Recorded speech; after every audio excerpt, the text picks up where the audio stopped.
Si se repasa la historia naval del siglo XX, a veces uno se topa con relatos que, la verdad, si aparecieran en una novela de aventuras o en, no sé, en el guión de una película de Hollywood, serían rechazados de inmediato. Totalmente. Te dirían que es demasiado fantasioso. Claro, o sea, dirían algo como, a ver, el protagonista no puede sobrevivir a un naufragio a los 15 años, y luego a un ciclón, a la malaria, a un incendio en alta mar, y además, ser el oficial de mayor rango que logró salir con vida del desastre del Titanic. Es que simplemente parecería un exceso absoluto de ficción, ¿sabes? Ya, ya. Y lo verdaderamente fascinante de todo esto es que esa lista de calamidades apenas cubre la primera mitad de su vida. Madre mía. Porque este mismo hombre, después de sobrevivir a todo eso, pasó a enfrentarse a cepelines en misiones nocturnas, a embestir submarinos en la Primera Guerra Mundial y, bueno, décadas más tarde, ya con 66 años, va y decide navegar voluntariamente hacia una zona de guerra. Bajo el fuego de bombarderos en picado, nada menos. Exacto. Solo para rescatar a cientos de soldados atrapados. Bueno, pues hoy nos lanzamos a una inversión profunda en, yo creo, una de las trayectorias vitales más asombrosas que hemos documentado en este programa. Y para quien nos escucha, sobre la mesa tenemos hoy una pila de material considerable. Bastante grande, sí. Tenemos biografías navales súper detalladas, artículos históricos, también los extensos archivos de la Enciclopedia del Titanic y hasta los registros directos de un museo marítimo británico sobre un pequeño yate de madera llamado Sandernauer. Eso es. Y nuestra misión con todo este volumen de información es desentrañar quién fue realmente este hombre, Charles Helbert Littler. Y creo que el enfoque fundamental para abordar este análisis es no caer en la trampa típica de ver a Littler simplemente como un imán humano para las catástrofes. Claro, aunque a primera vista es lo que parece. Sí, sí, lo parece, totalmente. Pero su vida es, en realidad, es la encarnación perfecta de una era de transición, una transición radical y muy violenta en la historia marítima. A través de él vemos un puente vivo entre esa época implacable de la navegación a vela, pasando luego por el apogeo y toda la arrogancia de los transatlánticos de vapor. Hasta chocar de frente con la guerra mecanizada. Exactamente, con la cruda realidad de la guerra moderna. Yo estoy convencida de que no hay mejor ejemplo que él. Vale, vamos a desglosar esto. Porque para entender cómo alguien reacciona ante la tragedia del barco más famoso del mundo, primero hay que entender de qué material está hecho. Claro, hay que ver sus raíces. Eso es, ver cómo se forjó su carácter. Y al repasar sus primeros años, queda clarísimo que este hombre ya era un veterano extremo de la supervivencia, muchísimo antes de aquella fatídica noche de 1912. Desde luego. Es que su educación fue el océano en su faceta más, digamos, más brutal. A los 13 años ya estaba trabajando en barcos de vela. 13 años, uff. Aprendiendo el oficio a base de golpes. A los 15, el barco en el que iba, un velero llamado Holt Hill, quedó destrozado tras encallar en la isla de San Pablo.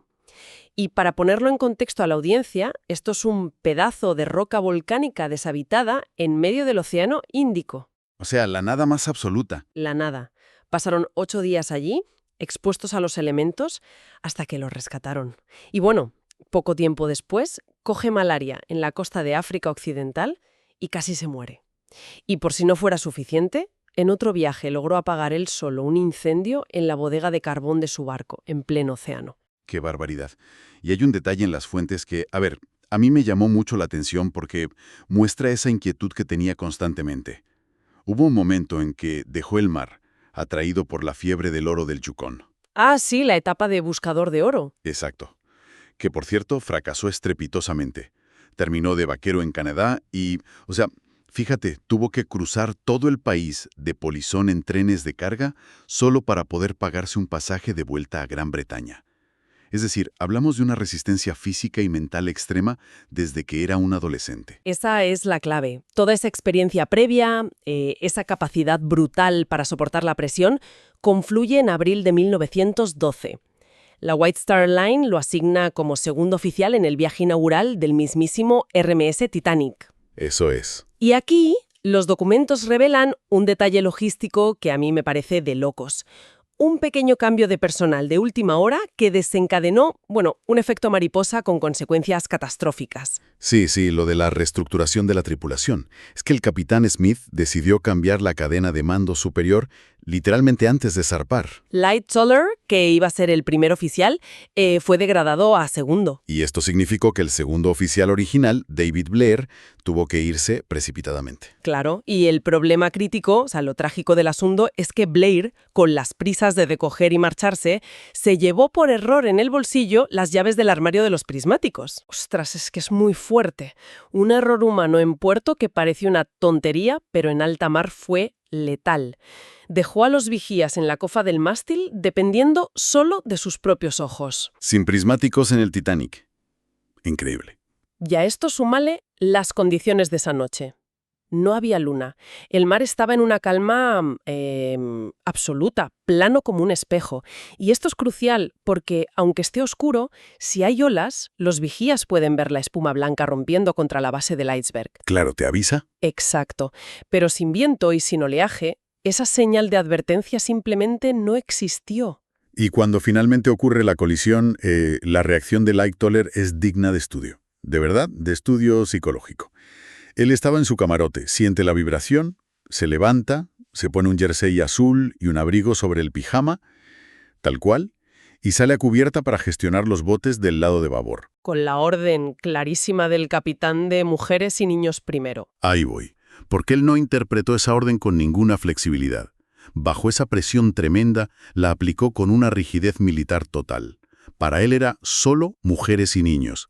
Se negó en rotundo a que subieran hombres incluso bajando botes diseñados para 65 personas con apenas 20 dentro. Ya, es duro de leer. Espera, es que tengo que parar aquí, porque yo leía esto y me resultaba incomprensible. A ver, entiendo la disciplina, pero estás en un naufragio. Negarte a ocupar asientos vacíos mientras el barco se hunde a tu alrededor parece, no sé, casi cruel. ¿Por qué alguien con tanta experiencia toma una decisión tan aparentemente ilógica frente a la muerte? Es chocante, sí. Y de hecho, amenazó con un revólver descargado a unos hombres que intentaron saltar a un bote. Solo dejó subir a uno, Arthur Puchen, y fue puramente técnico porque necesitaba a alguien para remar. Es como si su mente hubiera adoptado, no sé, el comportamiento de un algoritmo informático sin margen de error. Pues mira, esa analogía del algoritmo es perfecta para entender la psicología naval de la época victoriana. Hay que comprender cómo funciona la mente ante un trauma así. En medio del caos más absoluto, donde el suelo de acero se te hunde bajo los pies y las luces parpadean, la mente busca un anclo. Un salvavidas mental. Exacto. Para Lightoller, su defensa psicológica fue aferrarse al protocolo.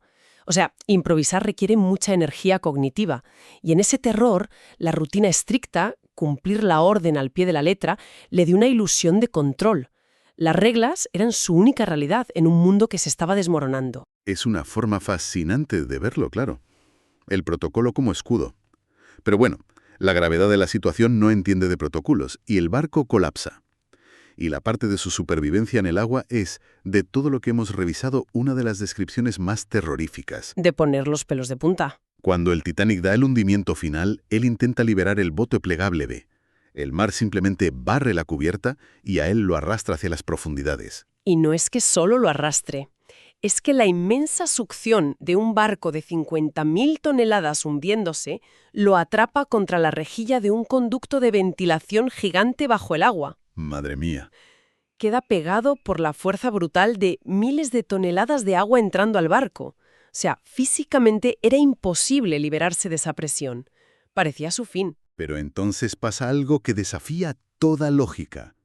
Es física pura del desastre. Esa avalancha de agua helada llega a las alas de calderas en lo más profundo del barco. Y claro, choca contra esas inmensas calderas de hierro al rojo vivo. Y el contraste térmico vaporiza el agua en una fracción de segundo. Exacto.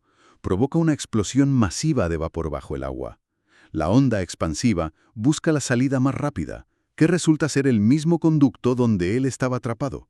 El estallido lo escupe, literalmente, lo dispara hacia la superficie del océano. Es que parece ciencia ficción.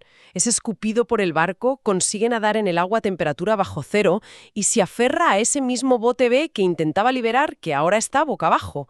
y ahí se juntan unos 30 hombres. Y en ese bote volcado vuelve a aparecer el algoritmo, su instinto de mando. Porque claro, pasar la madrugada mojados a bajo cero requería coordinación. Si se movían mal, el bote volcaba y se acabó. Él tomó el mando. Los obligó a moverse al unísono, dictando el ritmo para contrarrestar las olas. Los mantuvo equilibrados y despiertos en plena oscuridad hasta que amaneció y llegó el Carpathia. ¡Wow! A ver, después de algo así, que definió a toda su generación, cualquiera diría, bueno, me busco un trabajo de oficina en Londres y no vuelvo a pisar el mar. Ya te digo lo más lógico. Pero su vida va en dirección contraria. Tras el desastre, testifican las comisiones de investigación.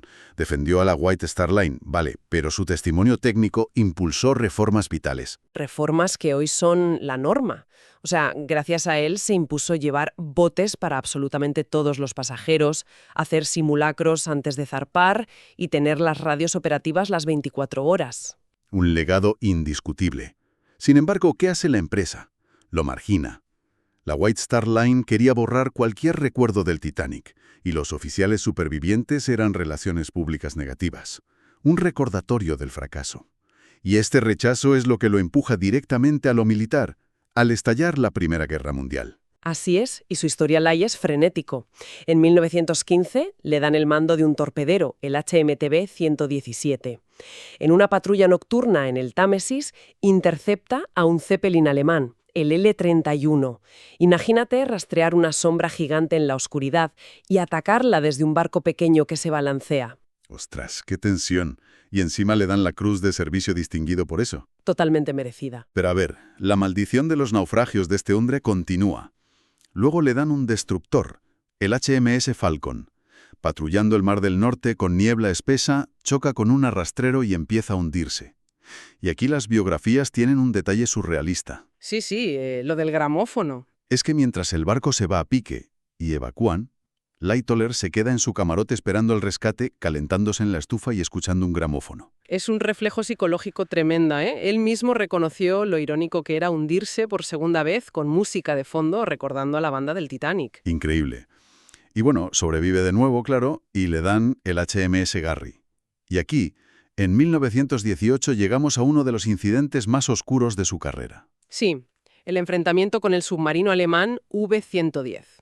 Él logra embestir y hundir el submarino ganando otra condecoración. Pero claro, hay una controversia muy grave sobre crímenes de guerra. Exacto. Detengámonos aquí un segundo. Si era tan estricto con el honor y el protocolo, ¿qué pasó realmente cuando el submarino se hundió? Es un tema muy espinoso y los registros hay que mirarlos con neutralidad. Hay dos versiones. El capitán alemán, Werner Furbringer, sobrevivió y acusó a los británicos de abrir fuego con revólveres y ametralladoras contra sus hombres en el agua hasta que llegó un convoy y pararon. Uf, una acusación gravísima. Gravísima. Y por otro lado, si miras los diarios de Lightoller, hay una omisión estratégica. Nunca confirmó dar esa orden, pero tampoco la desmintió. Lo que sí dejó muy claro fue su odio hacia los submarinos. Los consideraba una abominación, una forma cobarde de guerra. Claro, porque hundían barcos civiles sin avisar. Exacto. Eso generaba un odio visceral. Y las fuentes muestran estas dos realidades, exponiendo la brutalidad moral de esa guerra. Y aquí es donde se pone realmente interesante a nivel psicológico. ¿Cómo es posible que un hombre que ha estado a punto de ahogarse tantas veces, rodeado de naufragios y dilemas morales, siga volviendo al agua? Cualquier otro tendría una fobia paralizante. Pues la respuesta está en esa necesidad de estructura. En la posguerra intentó ser civil. Compró una granja de gallinas, invirtió en casas, pero la vida civil le resultaría caótica, sin un propósito claro. En el mar las reglas son absolutas. Totalmente. Y ese entorno reglado es lo que nos lleva al clímax de su vida. Segunda Guerra Mundial. Años antes, en el 29, compró un yate desguazado por 40 libras, el Sundowner, y en el 39, el almirantazgo británico le pide hacer misiones de espionaje por la costa alemana. Sí, fingiendo ser un matrimonio de ancianos de vacaciones con su mujer, Silvia. Es que es de película. Y lo hicieron genial. Pero el momento clave llega a finales de mayo de 1940. Operación Dynamo. Dunkerque. El ejército británico está atrapado en las playas y el almirantazgo requisa pequeñas embarcaciones civiles para cruzarlas porque los barcos grandes no podían acercarse. Quieren su yate. Y Lightoller, con 66 años, se niega en rotundo a dar las llaves. Dice que si su barco va al infierno de Dunkerque, lo pilota él o no va nadie. ¡Qué barbaridad! Se va hacia una zona de guerra activa. Lleva solo a su hijo mayor, Roger, y a un joven explorador de 18 años, Gerald Ashcroft. Esquivan minas, naufragios. Y aquí el dato técnico que es alucinante. El Sundowner era para 21 personas como máximo. 21 personas. Sí. Y los registros dicen que metió a 130 soldados. 130 tíos en un barquito de madera de 18 metros, para mantener el centro de gravedad lo más bajo posible. Si se levantaban, el barco volcaba y morían todos. Y el resto en cubierta tirando todo su equipo militar pesado por la borda. Y el viaje de vuelta a Ramsgate, madre mía. Con la Luftwaffe patrullando, sufrieron ataques de los bombarderos Stuka, y los Stuka caían en picado casi vertical con esas sirenas aterradoras.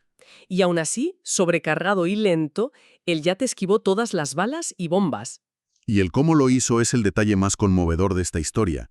Resulta que Lightoller usó una técnica de evasión que le enseñó su hijo menor Brian, un piloto de la RAF que murió en combate el primer día de la guerra. Fíjate, qué trágico y qué poético. Brian le había explicado que tenía que mirar al avión caer, mantener el rumbo para que el piloto fijara el blanco y en el último microsegundo girar bruscamente el timón.